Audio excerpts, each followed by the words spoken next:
மரணத்திலிருந்து யாரும் தப்பிக்க முடியாதுன்ற கான்செப்டை அடிப்படையா வச்சு கடந்த 25 ஆண்டுகளாக வெளிவந்துகிட்டு இருக்க படம் தான் ஃபைனல் டெஸ்டினேஷன்.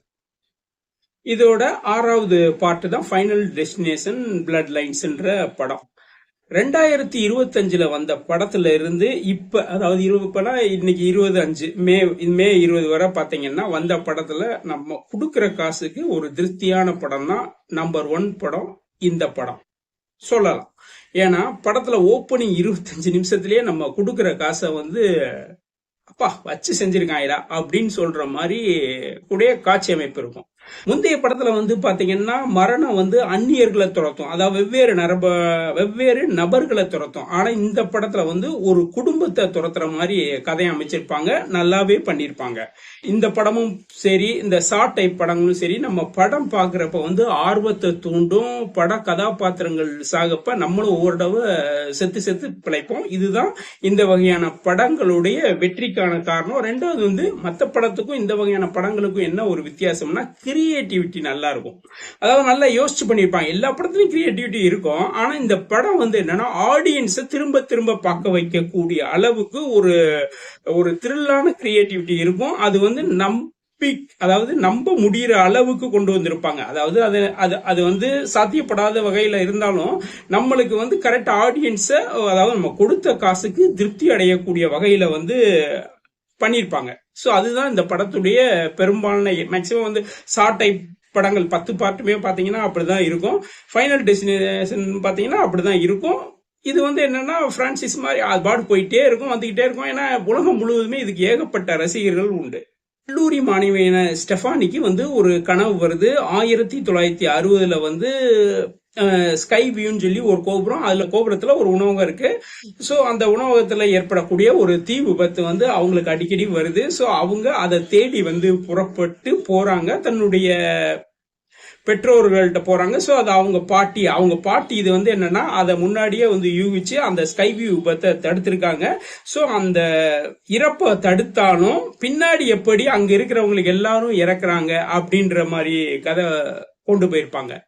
சோ இந்த படத்துல அந்த ஸ்கை வியூ கோபுரத்துல செல்ற அந்த இளம் பெண் பாத்திரம் பாத்தீங்கன்னா நல்லாவே வடிவமைச்சிருப்பாங்க. அந்த கதாபாத்திரமும் சரி, அந்த பெண்ணுடைய நடிப்பும் சரி நல்லாவே இருக்கும். அப்ப அந்த இதுல என்னன்னா உங்களுக்கு ஆர்டிஸ்ட் செலக்ஷனும் சரி, சாங்ஸ் நம்ம அந்த கேட்கிற சாங்ஸ் நல்லா இருக்கும். டான்ஸும் அந்த காலத்து டான்ஸ் பண்ணிருப்பாங்க, நல்ல கோரியோகிராபி எல்லாம் சூப்பரா இருக்கும்.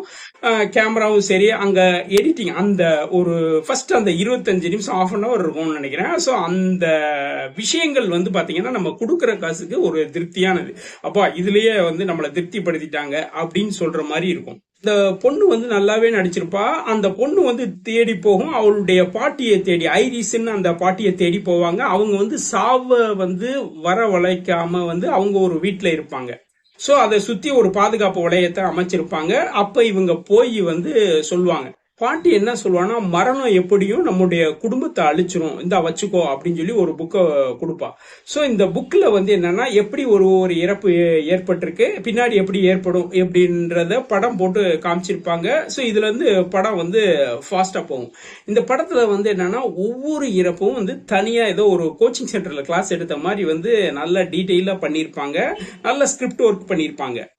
அதாவது படத்துல நடிச்ச எல்லா கதாபாத்திரங்களுடைய நடிப்பு ரொம்ப பிளஸ்ஸா இருக்கும். அதுல பாத்தீங்கன்னா ஒரு டாட்டூ பையனா ஒரு இது பண்ணிருப்பாரு. சோ அது பாத்தீங்கன்னா ட்ரெய்லர்லயே சூப்பரா இருக்கும்.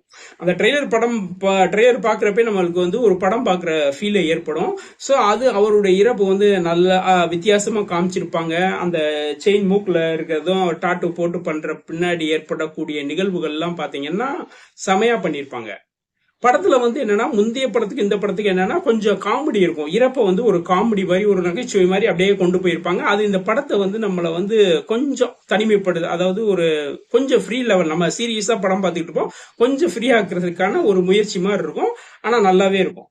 படத்துல ஒரு முக்கியமான நாணயம், அதாவது அந்த கால நாணயம் எப்படி ஒரு பைசா கோபுரம் மாதிரி இருக்க ஒரு டவர் உணவு கோபுரத்தை சுக்குநூறா உடைக்குதுன்றதும் சரி, படம் முடிவுல ஒரு நாணயம் எப்படி ட்ரெயின் ஆக்சிடென்ட்டை உருவாக்கி இவர்களையே கொல்ல வருது அப்படின்றதும். இதுல என்னன்னா நடிகர்களுடைய உழைப்பு, கதாபாத்திரம், ஸ்கிரீன் பிளே இதெல்லாம் right, CG, VFX, music, artist பங்களிப்பு, ஸோ இப்படி எல்லா வகையிலையும் வந்து என்னன்னா ஒரு திருப்தியான படத்தை கொடுத்துருக்காங்க.